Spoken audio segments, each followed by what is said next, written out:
नमस्कार साथियों, स्वागत है आपका अपने YouTube चैनल भाषा निकेतन में। साथियों, आप लोग देख रहे हैं सामान्य हिंदी की। आज हम एक प्रश्नोत्तरी महत्वपूर्ण प्रश्नों को आज हम आपके साथ लेकर उपस्थित हैं। और साथियों, ये है हमारी सामान्य हिंदी में माने भाषा, व्याकरण और साहित्य सभी के प्रश्न होंगे। और देखते हैं आज की प्रश्नोत्तरी कैसी है। और साथियों, इसमें लगभग कहें तो 28-30 प्रश्न हैं। और उसमें से कितने प्रश्न हैं और कितनों प्रश्नों में से आपने कितने सही किए हैं, ये आप लोग ज़रूर कमेंट सेक्शन में लिखिएगा। तो देखते हैं हमारे इस श्रृंखला में आपका कितना सहयोग रहता है। तो चलिएगा, पहला प्रश्न हमारा क्या है उस पर हम चर्चा करते हैं। तो साथियों, पहला प्रश्न हमारा देखिए है आपके सामने कि लिंग की दृष्टि से असंगत विकल्प आपको चयन करना है। बताइए कि धोबी धोबिन और भील भीलिन, तेली तेलिन या कि नाई नाइन। बताइए लिंग की दृष्टि से, है ना। इसमें आपको बताना है पुल्लिंग और स्त्रीलिंग दोनों जिसके सही हैं। धोबी धोबिन सही है, भील भीलिन, तेली तेलिन, नाई नाइन। तो साथियों देखिए, धोबी धोबिन सही है। यहाँ भील भीलिन में ये गलत है। भील का जो होता है वो होता है भीलनी। क्या होता है? भीलनी होता है। तो इसलिए आपका ऑप्शन कौन सा असंगत है? यही आपका ऑप्शन असंगत है। तो कुल मिला के आपका ऑप्शन बी सही होगा। चलिए देखते हैं अगला हमारा प्रश्न क्या है। अगला प्रश्न हमारा, निम्न में से असत्य कथन चुनना है। असत्य कथन आपको चुनना है। प्रश्न है कि समाज कुटुंब दल उक्ति पुल्लिंग संज्ञाएं हैं। कौन कौन सा? समाज कुटुंब दल उक्ति ये पुल्लिंग संज्ञाएं हैं। क्रियार्थक क्रियाएं सदैव स्त्रीलिंग में होती हैं। द्वंद्व समास के समस्त पदों का प्रयोग बहुवचन में होता है। आ, ई, इन, इका आदि स्त्रीवाचक प्रत्यय हैं। बताइएगा ये सभी आपके जो ऑप्शन हैं इनमें से कौन सा आपका असत्य है? बताइए। देखिए, इसमें जो क्रियार्थक क्रियाएं सदैव स्त्रीलिंग में होती हैं, ये है ऑप्शन आपका गलत है। सदैव स्त्रीलिंग में नहीं होती हैं। ठीक है, तो कहने का मतलब बी ऑप्शन आपका सही हो जाएगा। चलिए देखते हैं अगला प्रश्न हमारा क्या है। अगला प्रश्न है, स्त्रीलिंग शब्द छांटिए। कौन कौन सा है? हीनता, संकोच, दुनिया और संदेह। हीनता, संकोच, दुनिया और संदेह। इसमें से देखिए हीनता है ना, संकोच, हमको अगर हम इसका प्रयोग कर रहे हैं कि जैसे कि संकोच हुआ, उसको संकोच हुआ। दुनिया, दुनिया कैसी है? दुनिया जैसे हम कहें स्त्रीलिंग है कि पुल्लिंग है, तो दुनिया एक स्त्रीलिंग शब्द है ना, स्त्रीलिंग शब्द है। दुनिया बहुत मतलब ये है कि दुनिया है ना, स्त्रीलिंग प्रयोग में लाते हैं। संदेह, संदेह कैसा है? संदेह हुआ, है ना, संदेह हुआ। ठीक है। और हीनता, हीनता कैसा है? हीनता, हीनता भी स्त्रीलिंग में है। तो कुल मिला के हीनता और दुनिया जो शब्द हैं, माने पहला और तीसरा ऑप्शन, ये आपका सही हो जाएगा। पहला और तीसरा ऑप्शन। ठीक है, तो सा ऑप्शन इसमें सही है। चलिए देखते हैं अगला हमारा प्रश्न क्या है।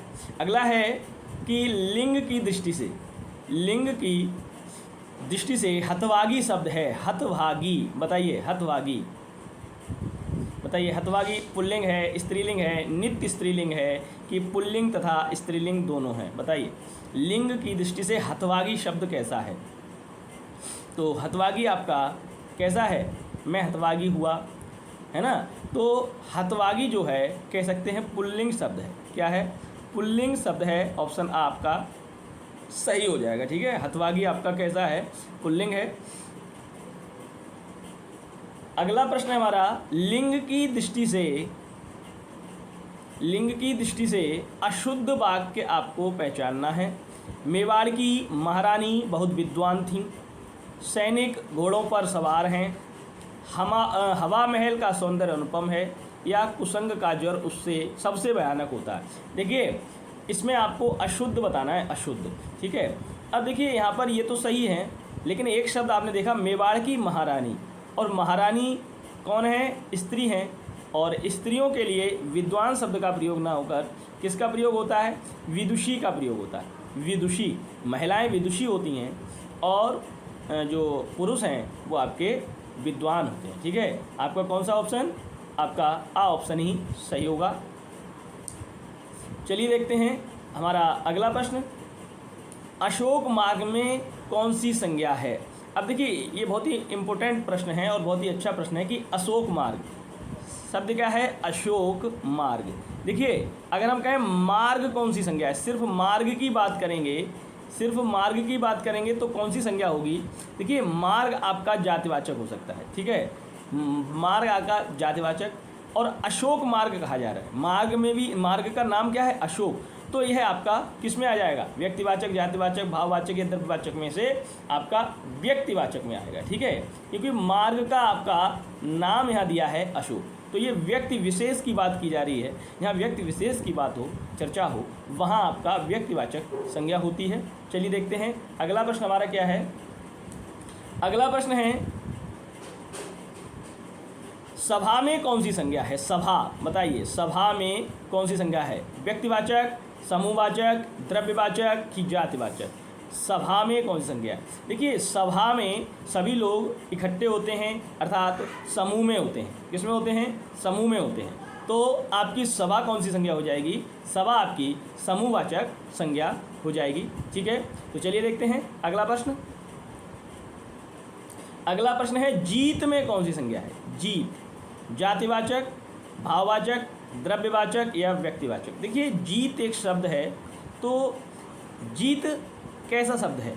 ये आपका, हम कहें जैसे आप क्रिकेट खेलते हैं, आप बैडमिंटन खेलते हैं, आप कोई प्रतियोगिता देखते हैं, आप उसमें जीत हासिल करते हैं, ठीक है, आपने जीत हासिल की तो जीत आपको महसूस होती है, जीत आपको महसूस होती है कि जीत आपको मिल गई, अर्थात आपके हाथों में होती है ना। तो कहते हैं हमको जीत मिल गई, तो हमको जीत मिलने का मतलब ये थोड़ा नहीं है हमारे हाथों में जीत आ गई। हमारे हाथों में जीतने के बाद ट्रॉफी आ सकती है या अन्य चीज़ आ सकती है, लेकिन जीत सिर्फ महसूस की जा सकती है। तो जहाँ हम संज्ञाओं को महसूस करते हैं वहाँ कौन सी संज्ञा होती है साथियों? वहाँ होती है हमारी भाववाचक संज्ञा। कौन सी संज्ञा होती है? भाववाचक संज्ञा। चलिए देखते हैं अगला प्रश्न हमारा क्या है। अगला प्रश्न साथियों, निम्न में भाववाचक संज्ञा है, इसमें आपको भाववाचक संज्ञा बतानी है। कौन कौन सी? शिशु, मित्र, विद्यार्थी या पशुता? देखिए कोई बच्चा है तो ये शिशु, तो शिशु कैसा हो जाएगा? कोई भी शिशु हो सकता है, ये आपका जातिवाचक होगा। कौन सा होगा? जातिवाचक होगा, ठीक है, तो जातिवाचक। निम्न में भाववाचक संज्ञा बतानी है आपको, तो शिशु जातिवाचक, मित्र कैसी संज्ञा है? ये भी आपकी जातिवाचक में आ जाएगी, विद्यार्थी जातिवाचक, ठीक है। लेकिन पशुता भी पशु शब्द से भाववाचक संज्ञा बन गई है, तो ये भाववाचक संज्ञा होगी। कौन सी हो जाएगी?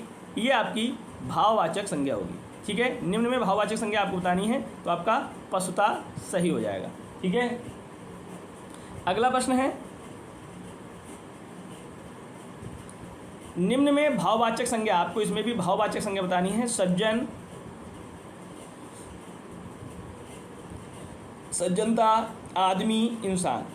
देखिए सज्जन, देखिए यहाँ पे प्रत्यय लग गया ता, ठीक है, यहाँ सज्जन है, आदमी, इंसान, ठीक है, इनमें सब में कहें तो आपका जातिवाचक हो जाएगी, ठीक है। लेकिन सज्जनता यह आपकी भाववाचक संज्ञा है, ठीक है, भाववाचक। अगला प्रश्न है, उसे क्या पता जिसे कभी कोई कष्ट ना हुआ, वो में कौन सा सर्वनाम है? उसे क्या पता जिसे कभी कोई कष्ट ना हुआ, वो में कौन सा सर्वनाम है? देखिए उसे और जिसे, ये शब्द जिसमें हो समझ लीजिए वहाँ क्या दर्शा रहा है? संबंध, निजवाचक, प्रश्नवाचक, अनिश्चयवाचक। तो यहाँ हम कहें तो संबंध है, उसे और जिसे, यहाँ संबंध दर्शाए जा रहे हैं, संबंधवाचक ये आपके सर्वनाम प्रयोग में आ रहे हैं तो आपका संबंधवाचक सर्वनाम यहाँ हो जाएगा। अगला प्रश्न है, किस वाक्य में अनिश्चयवाचक सर्वनाम है? किस वाक्य में अनिश्चयवाचक सर्वनाम है? हम किसी को कुछ नहीं कह सकते। मेरा जो भाई तुम्हें मिला था वह आगे जा रहा है, हम खुद ही इधर आ गए, तुम कॉलेज कब जाओगे? बताइए किस वाक्य में अनिश्चयवाचक सर्वनाम है? देखिए अनिश्चय में कौन शब्द प्रयोग होते हैं? कुछ, कोई, है ना, इत्यादि शब्द भी प्रयोग होते हैं। तो इसमें आप बताइएगा इसमें अनिश्चयवाचक कौन सा हो जाएगा? कुछ नहीं कह सकते। ठीक है, हम कुछ नहीं कह सकते, यह अनिश्चयवाचक सर्वनाम है।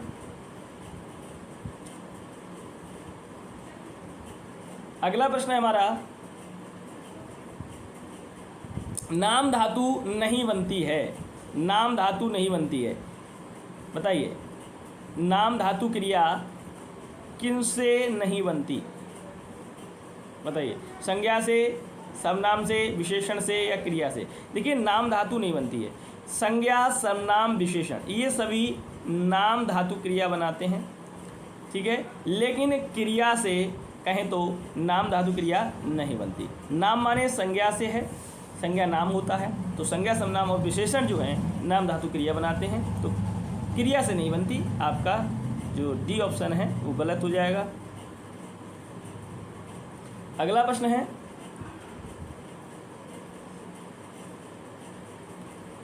अगला प्रश्न है कि यह घोड़ा अच्छा है, इस वाक्य में यह क्या है? यह घोड़ा अच्छा है, इस वाक्य में यह क्या है? देखिए यह घोड़ा अच्छा है,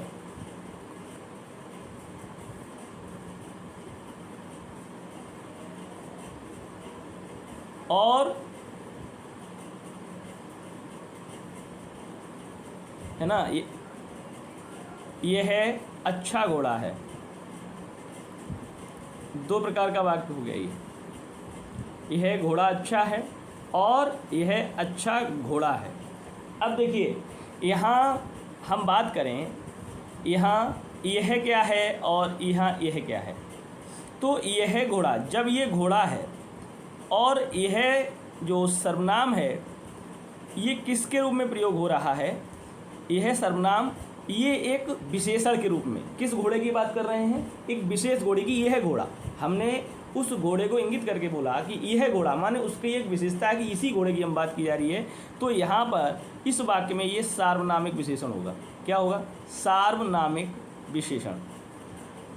और जब यह अच्छा घोड़ा, यह अच्छा घोड़ा, यहाँ पर ये संज्ञा है, तुरंत सर्वनाम के बाद प्रयोग नहीं होती है, वहाँ पर यह एक सर्वनाम रहता है।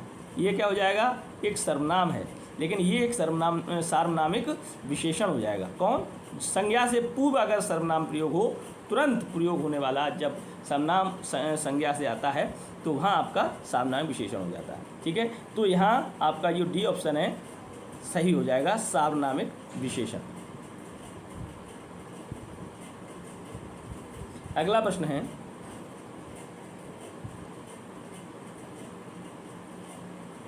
वाक्यांश के लिए एक शब्द के संदर्भ में असंगत विकल्प चुनना है।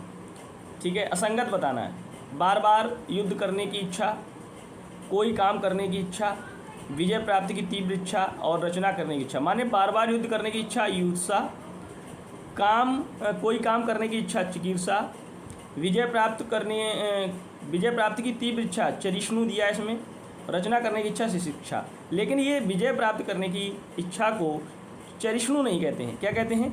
जिगीषु कहते हैं। जिगीषु, है ना, जीतने की तीव्र इच्छा को या विजय प्राप्त करने की तीव्र इच्छा को जिगीषु कहा जाता है। यह आपका जो सी ऑप्शन है वो आपका असंगत है, तो यही हो जाएगा आपका।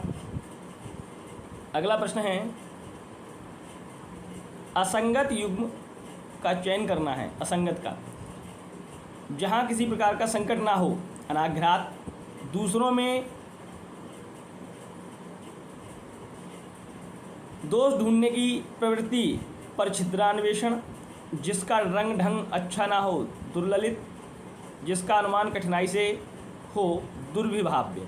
तो कौन सा हो जाएगा इसमें से आपको बताना है। तो इसमें देखिए, जहाँ किसी प्रकार का संकट ना हो उसे अनाघात नहीं, ठीक है, उसे अनाघात। देखिए, घ्रात और घात में अंतर है। घ्रात है ना, माने सूंघने की बात हो जाती है ना। तो घ्रात यहाँ सूंघने से। दूसरों में दोष ढूंढने की प्रवृत्ति पर छिद्रान्वेषण, ये सही है, ये भी आपका दुर्ललित सही है। और दुर्विभाग, ये यहाँ अनाघात नहीं होगा, घ्रात यहाँ सूंघने से है, ठीक है, अनाघात होगा। चलिए देखते हैं अगला प्रश्न हमारा। निंदा के बहाने प्रशंसा करना किस संबंध में उचित विकल्प चुनना है? निंदा के बहाने प्रशंसा करना, आत्म प्रशंसक, व्याज निंदा, व्याज स्तुति या अतिशयोक्ति। निंदा के बहाने प्रशंसा करना, इनमें से क्या सही होगा? तो व्याज स्तुति, ठीक है, व्याज स्तुति आपका सही हो जाएगा। चलिए देखते हैं अगला प्रश्न। अगला प्रश्न है उपतक्या या उपतक्या का शब्द के लिए उपयुक्त वाक्यांश बताना है। उपतक्या, पर्वत की छाया, पर्वत की नीचे की भूमि, पर्वत के ऊपर की भूमि है, नृत्य की एक विधा या विद्या। बताइए, पर्वत की छाया, पर्वत के नीचे की भूमि, इनमें से बताइए कौन सा ऑप्शन सही हो जाएगा। देखिए, उपतक्या क्या है? उपतक्या पर्वत के नीचे की भूमि होती है, ठीक है, उपतक्या, जो पर्वत के नीचे की ज़मीन को उपतक्या कहते हैं, ठीक है। अगला प्रश्न है हमारा, जो हथियारों पर धार करके अपना जीवन चलाता है, जो हथियारों पर धार करके अपना जीवन चलाता है, उसके लिए एक उचित शब्द बताना है। सिकलीगर, फड़नवीस और खबरनवीस या नक्काश नवीस। बताइए, जो हथियार पर धार करके अपना जीवन चलाता हो उसे वाक्यांश के लिए उचित शब्द बताना है। तो जो हथियारों पर धार करके अपना जीवन चलाता है उसे सिकलीगर कहा जाता है। क्या कहा जाता है? सिकलीगर कहा जाता है। आपका ऑप्शन सही है। चलिए देखते हैं अगला प्रश्न। जो अभिनय से संबंधित हो, जो आपका किससे संबंधित हो? अभिनय से संबंधित हो, वाक्यांश के लिए उचित शब्द बताना है। कायिक अभिनय, सात्विक अभिनय, वाचिक अभिनय या आहार्य अभिनय। बताइएगा, जो अभिनय से संबंधित हो, जो अभिनय से संबंधित हो, क्या सही होगा ऑप्शन इसका? तो इसमें से सही आपका ऑप्शन कौन सा हो जाएगा? जो अभिनय वेशभूषा से संबंधित हो उसे क्या कहते हैं? आहार्य अभिनय कहते हैं। आहार्य अभिनय कहते हैं, ठीक है।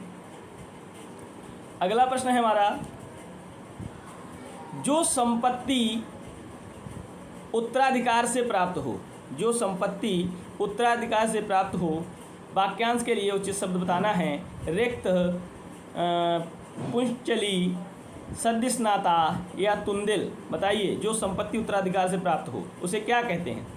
इनमें से कौन सा सही ऑप्शन होगा, बताइएगा। तो जो संपत्ति उत्तराधिकार से प्राप्त होती है उसे क्या कहा जाता है? रिक्त कहा जाता है, रिक्त, ठीक है। अगला प्रश्न है हमारा, निम्न शब्दों में कौन सा विशेषण अविकारी है? अविकारी, कौन सा विशेषण आपका अविकारी है? महानता, महान, महानतम, महांतर। बताइएगा, ये विशेषणों की अवस्थाओं में दे दिया है। महान आपका क्या है बताना है। महान, महान भी एक विशेषण ही है। और ये महानता क्या है? शब्द कौन सा शब्द विशेषण अविकारी है? तो महानता एक अविकारी है, ठीक है, महानता। चलिए देखते हैं अगला प्रश्न है हमारा, जो बात रहस्यपूर्ण हो, वाक्यांश के लिए उचित शब्द बताना है। जो बात रहस्यपूर्ण हो, गुणोक्ति, कटुक्ति, अन्योक्ति या व्यंगोक्ति। जो बात रहस्यपूर्ण हो उसे क्या कहेंगे? देखिए, रहस्यपूर्ण बात को हम गुण बात कहते हैं, गुणोक्ति कहेंगे, ठीक है, गुणोक्ति कहलाएगी आपकी जो बात रहस्यपूर्ण है। चलिए देखते हैं अगला प्रश्न क्या है हमारा। अगला प्रश्न है, असंगत विकल्प चुनना है। जो किसी के हृदय की बात जानता हो, बहुआयामी, और जो बात सब कुछ जो सब कुछ जानता है, सर्वज्ञ, जिसे देखकर रोंगटे खड़े हो जाएं, लोमहर्षक, और धार तेज करने का चमड़े का टुकड़ा, चमोटा। बताइए, इसमें से असंगत कौन सा है? जो गलत है वो बताना है। देखिए, जो किसी के हृदय की बात जानता हो उसे बहुयामी नहीं, उसे हम क्या कहेंगे? अंतर्यामी कहेंगे। क्या कहेंगे? अंतर्यामी कहेंगे, अंतर्यामी। ठीक है। जो सब कुछ जानता है सर्वज्ञ, ठीक है। लोमहर्षक कहेंगे जिसे, या रोमांचक भी कह जाते हैं, रोमांचक, ठीक है, रोमांचक भी कह देते हैं। और ये चमोटा आपका, ठीक है। तो माने इसमें आ ही ऑप्शन सही हो जाएगा। चलिए देखते हैं अगला प्रश्न कौन सा है। वाक्यांश के लिए एक शब्द के संदर्भ में असंगत बताना है।